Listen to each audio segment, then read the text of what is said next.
Elle pourrait bien agiter la campagne des municipales à Strasbourg. La proposition du candidat insoumis Florian Cobrine de faire payer l'accès au marché de Noël le week-end à certains visiteurs a créé l'effet de surprise ce mardi.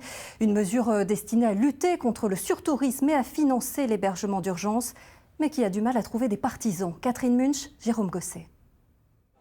En 2024, 3 400 000 visiteurs sont venus à Strasbourg en décembre. Pour réguler les flux de touristes et éviter qu'ils s'agglutinent dans des espaces trop étroits, la municipalité a démultiplié les places accueillant les marchés de Noël.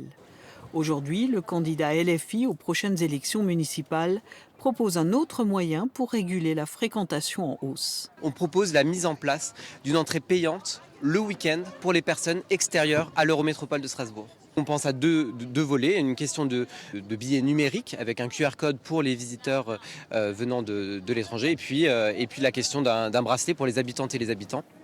Le tarif imaginé par le candidat, 10 €, les touristes rencontrés se font très vite une idée sur la proposition. C'est un peu idiot, quoi.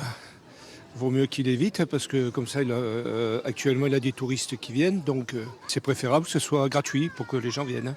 J'imagine qu'il y a beaucoup de familles qui peuvent venir de la campagne et pourquoi devoir les faire payer?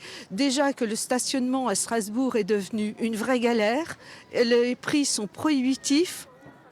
Contrairement aux Français, certains étrangers habitués à payer une entrée dans les pays anglo-saxons accepteraient l'idée. Payer, oui, mais une petite somme. Combien, 10 ou 20 €? Non, 5.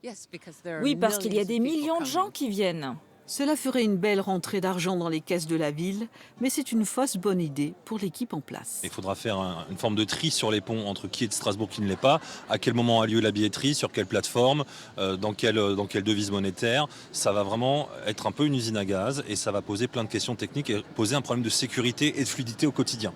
L'argent financerait l'hébergement d'urgence à Strasbourg. Les commerçants du marché ont aussi leur avis. On ne peut pas être contre le financement des hébergements des sans-abri, mais il y a peut-être d'autres moyens de trouver de l'argent. Le marché de Noël, c'est de l'espace public et l'espace public doit rester gratuit selon moi.